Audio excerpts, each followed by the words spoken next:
What up, guys? It's Matt with another episode of Sith Bricks. On this one, we have the AT-AT Walker set 75288, the 40th anniversary Empire Strikes Back variant. So instead of doing a bag by bag, I just realized that wasn't very conducive due to the size of the set, and the bags went really quickly. So I just decided to do an all-in-one video for the AT-AT Walker. This is going to be the in-depth review. I'm not going to do a video reveal where I time it to music because I'm saving that for the big one. And I'm just going to leave it at that. There's going to be other ones going on. So for right now, we're just going to talk about the AT-AT Walker itself. And I'm going to start with how I do everything. We're going to talk about pieces, likes, don't likes, the good, the bad, the ugly. So here we go. All right, so the first thing we always do is, did I have enough pieces? And the answer is, yes, I did. So here's all the leftover pieces from the AT-AT Walker. I was actually really happy. Compared to the Star Destroyer, all the pieces were there. I didn't have to call Lego for any extras, which was nice. Even though this was a used set, 6 of the 8 bags were new and unopened. And even with the 2 bags that were open, I had all of my pieces plus my extras. So that was really nice to have an actual Lego set where I didn't have to call Lego and get my missing pieces replaced. So that's really good right there. All right, so there's the AT-AT Walker as it's built.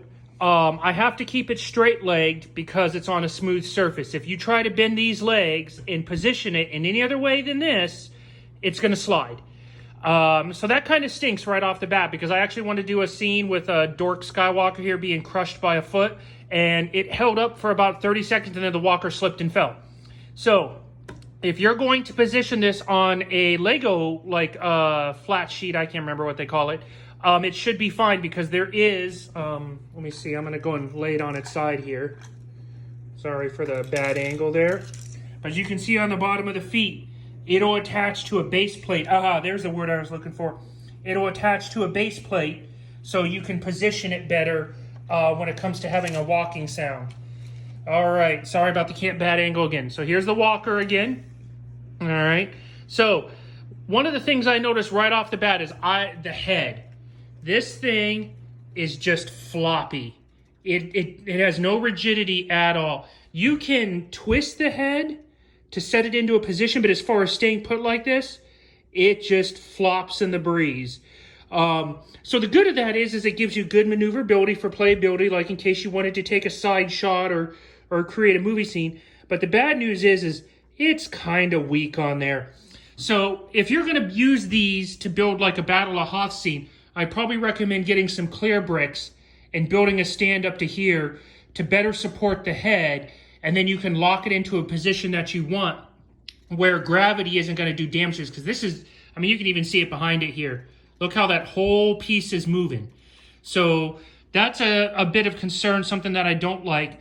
Another thing that I don't like, it's got the black eyes right here, okay? AT-AT Walkers have always had the red eyes, so to speak. Like even in the Battle of Hoth, all the AT-AT Walkers have red eyes. So I don't know what Lego was thinking about having the black eyes, so to speak, here, because this is the bridge. General Veers and the drivers sit right behind here. So I don't know why Lego did that. But as far as realism and how it looks, I mean, it does look really good.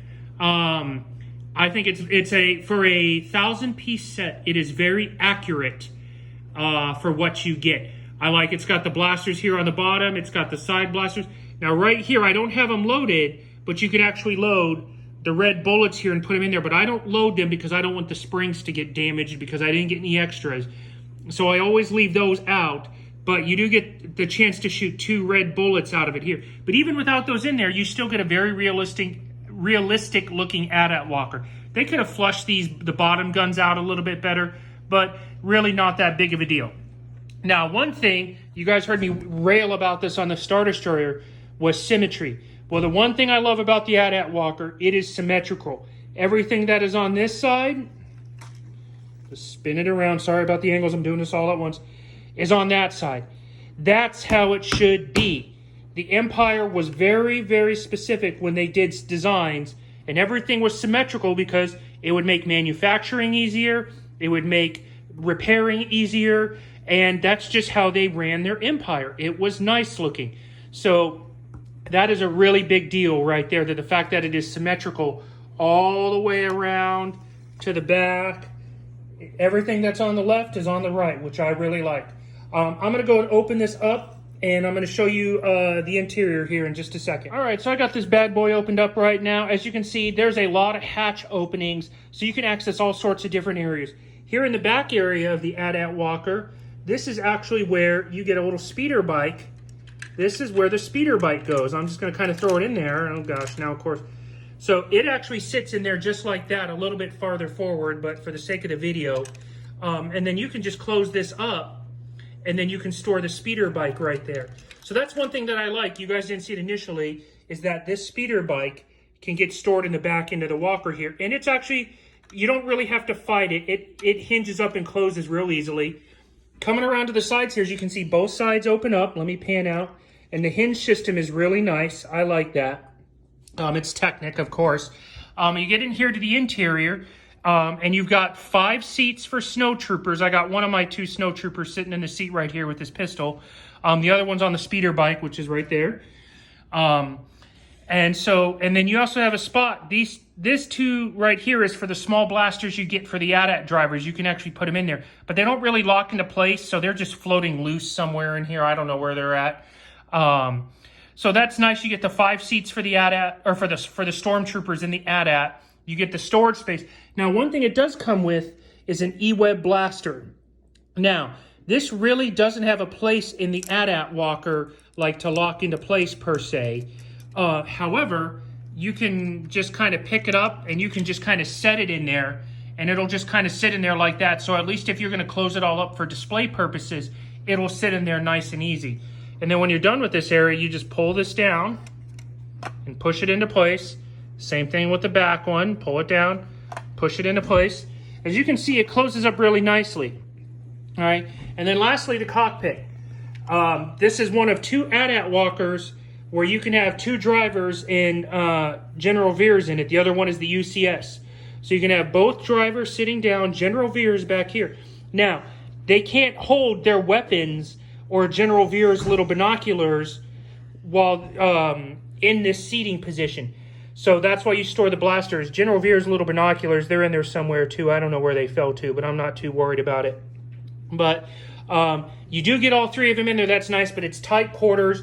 You can't really have the blasters or anything going on in there. But the cockpit detail is really nice. You get, sorry, my finger. You get the view screens, like when they're looking out the views, and then over here to left and right of General Veers. I don't know if my camera's going to pick it up. It's not. But it's got like little command screens, like where you expect the commander of the vehicle to have all the information coming in so he can make those decisions. And then when you're done, you just close it up like that. So, you know, besides the issues with the head, this is actually a great set. Another thing I don't like, it doesn't look like a bag of Skittles on the inside. There is no tasting the rainbow.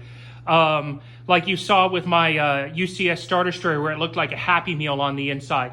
With the exception of some brown pieces that you see sticking out, this set is all gray, black, and dark gray.